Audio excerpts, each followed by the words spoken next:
Hello, my name's Stella Hornby. I run the Eye Casualty in Oxford and I'm an ophthalmologist.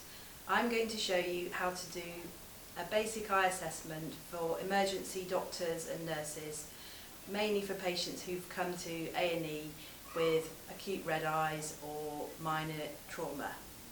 I'm going to go through visual acuity assessment, how to put in fluorescein and anaesthetic drops, how to use a direct ophthalmoscope to look at the front of the eye, and how to use a slit lamp.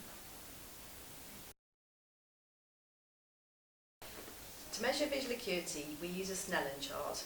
This is a reduced Snellen chart designed to be used at 3 metres, but we express the result translated to a 6-metre chart. The patient needs to wear their usual spectacles or contact lenses or any distance prescription that they have if they wear glasses. If elderly patients have 2 pairs, they often have some for reading and some for driving or television. We want them to wear their television or driving spectacles. Measure the distance and switch the Snellen chart on. So make sure it's plugged in, and it usually switches on at the side. And then we need to ask the patient to read down the eye chart as far as they can. We use an occluder like this to test one eye at a time. So lift this is a combined one with a pinhole. Lift it up, the patient looks through this hole, reads down the chart as far as they can, and then we've got the Snellen 6-metre equivalents marked on the side.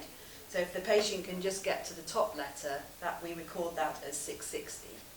This line at the bottom is 6.6, which is normal vision, and in between it goes down to 660, 636, 624, 618, 612, 69, 66, and the bottom is 64, which is better than normal vision. If the patient can't see the top letter on the eye chart, bring them closer to the chart, and if they could see the top letter at half the normal distance, you record that as 360. If they can't see the chart at all, then you can see if they can count fingers at 1 metre. If they can't count fingers, wave your hand in front of their eye, see if they can see that. That's recorded as hand movements. If they can't see hand movements, shine a bright light in their eye and see if they are able to perceive the light or not. So that's either light perception or no light perception.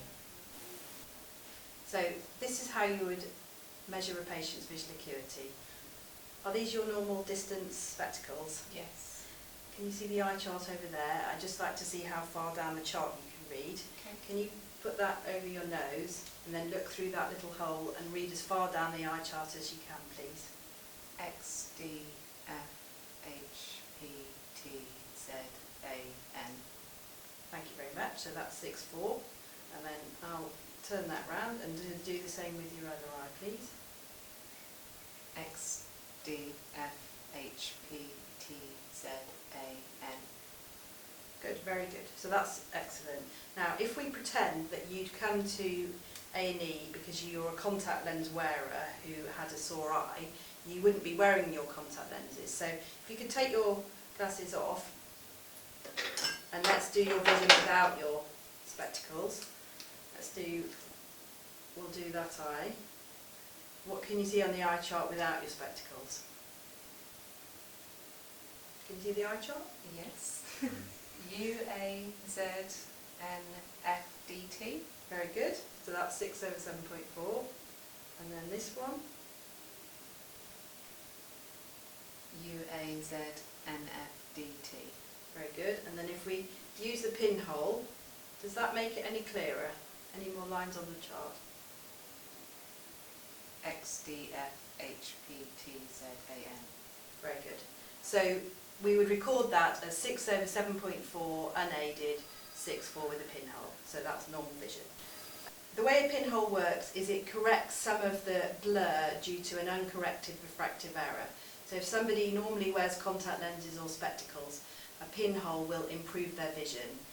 It usually only improves it by 2 lines on the chart. So if it does improve with the pinhole, that implies that at least some of the loss in visual acuity is due to an uncorrected refractive error. I'm now going to show you how to examine the external eye which you usually have to do if somebody has an acutely red eye or they think they've got something in their eye. You can use a direct ophthalmoscope for this. First of all, look at the patient's face and have a look at their eye from the outside in. So look at the lashes, the conjunctiva, the cornea, which should be a nice clear window of the eye, and the pupils, and you should be able to see the details of the iris. Now, to examine the conjunctiva, you can get the patient to look up, and then there's the bulbar conjunctiva, which is on the eyeball itself, and the tarsal conjunctiva, which is on the inside of the lids. Now, if you look down, you can lift the upper lids up and examine the superior conjunctiva.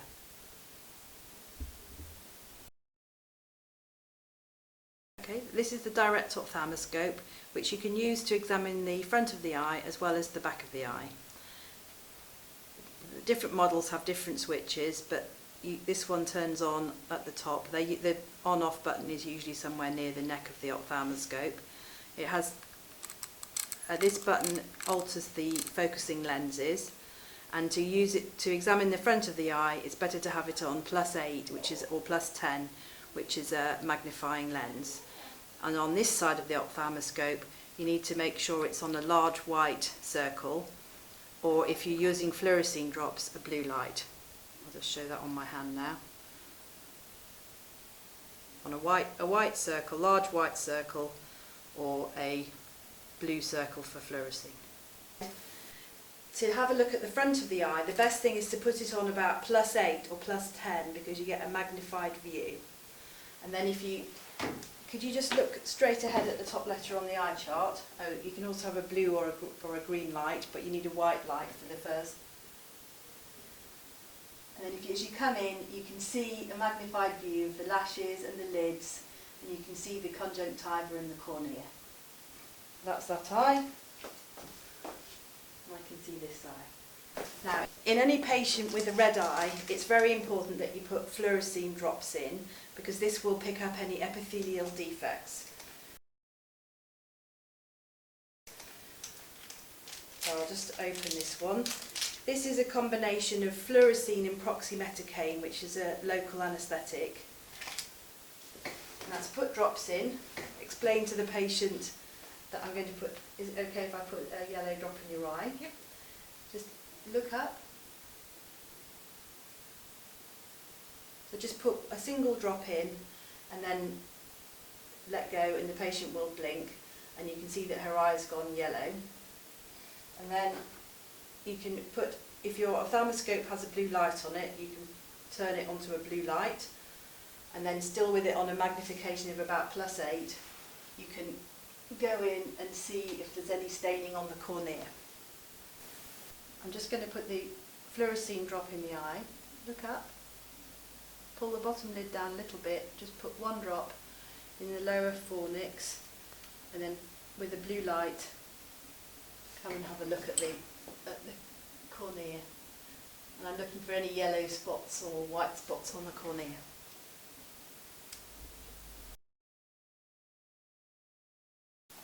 So I'm going to show you how to invert an eyelid to examine for a subtarsal foreign body. Ask the patient to look down. Can you look down? And do you get hold of the eyelashes? There's a skin crease which is normal in the upper lid. If you have a cotton swab, you can put a little bit of counter pressure there and then just evert the eyelid like that. And then you can easily see if there's anything on that conjunctival surface, and you can remove it with the cotton swab. This is the slit lamp, which we can use to examine the front of the eye in much more detail than just with the direct ophthalmoscope. There are different models, but they have to be plugged in. Usually they switch on down here, and a green light should come on here. If it doesn't, the usual reason is that it's either not on at the plug, or this electrical cable here has come out. So just push it in and make sure it's fully in, and that the green light's on. It's a good idea to make sure that the chin rest and the forehead band are clean. Now I have to get the patient into the right position. To raise the whole table up and down, in this model you press the lever under here, and this will allow the table to come up. Could you put your chin on the rest and your forehead against the bar, please? Now this line on the slit beam, on the slit lamp, is to show you where the patient's eyes should be aligned. You can raise or lower the chin by moving it like this, and that's about right. So you want the patient comfortable with their forehead against the bar and their chin on the rest. Is that okay for you? They can put their hands on either side if they want to. These are the handlebars here. And now, these are the eyepieces that I'm going to look through, and you have to adjust them for your own interpupillary distance. The light comes down this column and is shone, reflected on a mirror onto the patient. You can have a blue light or a white light. We'll start with the white light. It's better to have the patient looking straight ahead. Often it's best to get them to look at your ear with the other eye, not the one you're examining. And then you can alter the magnification here. So we'll start on low magnification and then move on to high magnification. It's always better to start with low magnification because you can miss things on high magnification because of the reduced field of view.